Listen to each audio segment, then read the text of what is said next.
2008 पासून या ठिकाणी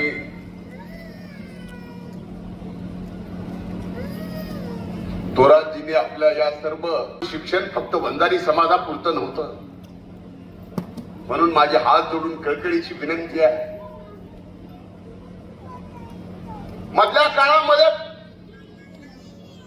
आपल्या जिल्ह्यातच नाही तर अनेक ठिकाणी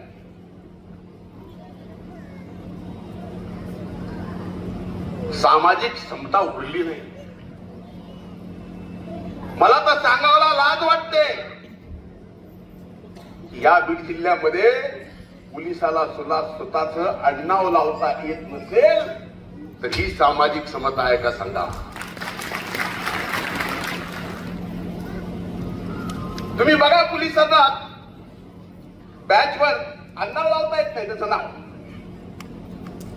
बीडमध्ये ही प्रथा.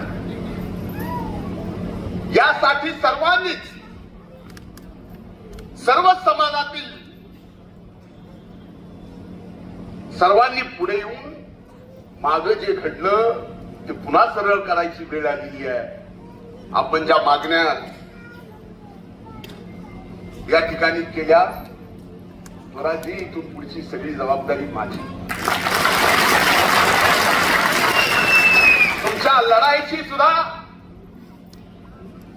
शासनासमोर प्रश्न मांडायची सुद्धा आणि शासनाकडून प्रश्न सोडवून घेण्याची सुद्धा आणि इथून पुढच्या जयंतीची सुद्धा जबाबदारी मी घेतो आणि असंच पुढे काम करत राहा. शुभेच्छा देतो. ज्या मान्यवरांचा या ठिकाणी सत्कार होणार आहे, माझ्या नंतर ते होणार आहे, त्या सत्कार मूर्तींचं अभिनंदन करतो. थांबतो. धन्यवाद. जय हिंद, जय महाराष्ट्र. हा आज कार्यक्रम या ठिकाणी होतोय. आज व्यासपीठावर सर्व मान्यवर बसलेले आहेत. मी त्या सर्वांची क्षमा मागतो, कारण मला आज जरा बोलायला त्रास होतोय, पण माझ्या आईचं नाव घेतल्याशिवाय हा कार्यक्रम पूर्ण होऊ शकत नाही. म्हणून श्रीमती गयाबाई, जिला आम्ही जिजी म्हणतो, आज प्रामुख्याने इथं उपस्थित आहेत. अण्णाभाऊ साठेंच्या वर बोलायचं झालं तर 2.5-3 तासाचं भाषण मी करू शकतो, पण आज एकूण आत्ताच्या वातावरणामध्ये थोरातांनी सांगितलं 144 गावं जाऊन आले. त्यामुळं खऱ्या अर्थानं मी बोलायची हिंमत या ठिकाणी उभा राहून करावी. 144 गावात त्यांना जो अनुभव आला तो बीड जिल्ह्याच्या, अनेक जिल्ह्याच्या प्रत्येक गावागावावरती अनुभव आलेला आहे. मी तर म्हणेल की आपण सुद्धा आपले आपले महापुरुष बांधून घेतले. छत्रपती शिवाजी महाराजांची जयंती म्हणले की फक्त मराठा समाजाने करायची. परमपूजनीय डॉक्टर बाबासाहेब आंबेडकरांची जयंती म्हणलं की ती फक्त मागासवर्गीय समाजाने करायची.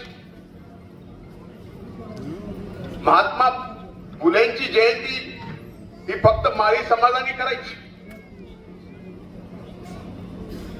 भगवान बाबांची जयंती फक्त वंजारी समाजाने करायची. मी तुम्हा सगळ्यांना एक प्रश्न विचारतो, व्यासपीठावर आणि समोरच्यांना सुद्धा,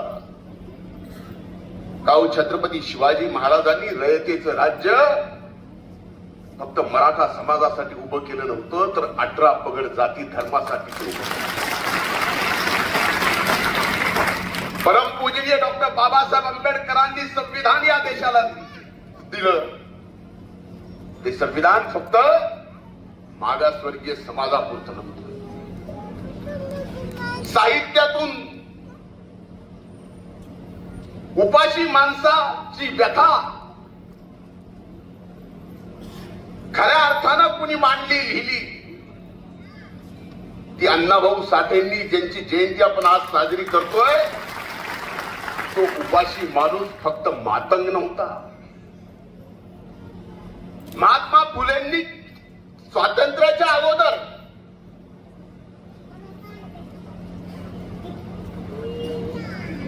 शिक्षणाची चळवळ उभी केली. त्या शिक्षणाच्या चळवळीत फक्त माळी समाज शिकला असातला भाग नाही.